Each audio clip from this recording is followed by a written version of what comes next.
Hello, my name is Tetlow Penry. I'm a solitary pagan witch. I'm an author and the founder of the Wolf and Howl Press. Today's little chat is about moving into the Crone stage. I know I've done things on the Crone before, but it's nice to sometimes go back and revisit and have another little chat about it. I came across a quote by the author Thomas Hardy. He wrote a lot of novels and some lovely poetry, and this is, I think, explains very well what the Crone stage is all about. And he said, I'm looking over here because my computer's over here, I can't remember it, so I've got it enlarged up huge so I can read it. The value of old age depends upon the person who reaches it. That's a great start, isn't it? It depends upon the person who reaches it. In other words, it's going to be different for each and every one of us. To some men of early performance, it is useless. And if you think about that, that's true, because some people do flower very early. You know, they become child stars, they become, I don't know, pop stars, singers, child prodigies in all shapes and sizes. And then suddenly it's gone. So what he's saying there is, well, some men, old age doesn't matter because they got where they were going when they were young. They did everything they could do. And after that, well, perhaps their career faded. It often does, for example, for young actors. They never recover the stardom they once had. Or perhaps they want to leave that type of career because they never really wanted it in the first place. Perhaps their parents pushed them into it. Well, we don't have that, do we?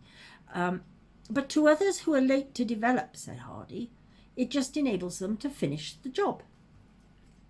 And that's quite nice, because if you're late to develop, old age gives you chance to finish whatever potential you had. I think that's lovely, I really do. Lovely thought. Now, I really enjoyed entering the Crone phase and being in the Crone phase. It was like a golden period for me. It was like autumn, where the leaves start to turn to gold and orange and red and everything else. It was of an easy progression for me because I didn't fight it and I didn't want to rush it. So that was quite nice. You know, it wasn't like, I can't wait to be a crone. It didn't matter. I just sort of floated into it. That was rather nice. The thing to remember is that just because you do enter that stage in the term of years doesn't mean you've become wise. There are a lot of very wise young people, and there are a lot of absolute fools of advancing years. So just because you are a particular age, and age is a construct, as I'm very fond of saying, it doesn't mean you've become wise. I think the most important thing is to become compassionate. And I think when you become compassionate, you do grow in wisdom. It's an important one. Now, what else was I written? Because I've written my notes on here as well, so I'm just going to go through it, you know. Oh, yes, that. It's very important as we go through life, any phase, but I think particularly as we reach the older phase, because there are more people within our circle that can be hurt, you know, children, grandchildren, nieces, nephews, siblings, whatever. And our position in the family has sort of gone up simply by virtue of age. We are the older ones in the family. And it's very important not to overreact. Don't allow other people to dictate your response. If someone is rude to you, you don't have to go and punch them on the nose.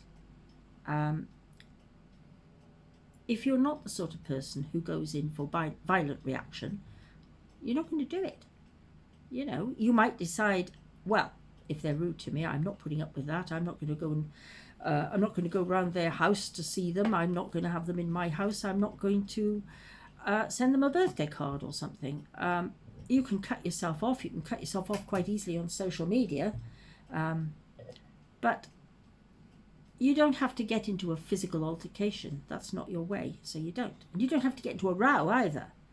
You don't owe it to a person to explain to them why you're not bothering with them. They know. If they're habitually rude, they know why. But some people, they overreact quite badly, and it can be a shock. It can come. I remember I had a much loved auntie, and I was late sending her a birthday card, only once. I don't know whether I'd missed the last post or whether the postman, it just hadn't got there quick enough. I don't know. Maybe I sent it second class instead of first class or something. I don't know what it was, but it was a day or so late.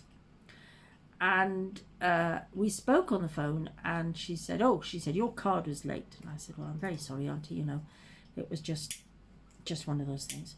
Oh, well, I thought to myself, right, that's it. Never going to bother with you again. And I thought, what, over a birthday card? Because we'd been very close. She'd been wonderful. I loved her very much. But it only took that one thing. And she didn't mind telling me either, which came as quite a shock. And sometimes we have to temper. Now, I could have gotten to a row about that. I didn't. But it did change the way I felt about her. I've got to say that. It did. Things that people do and say will often change how you feel about them.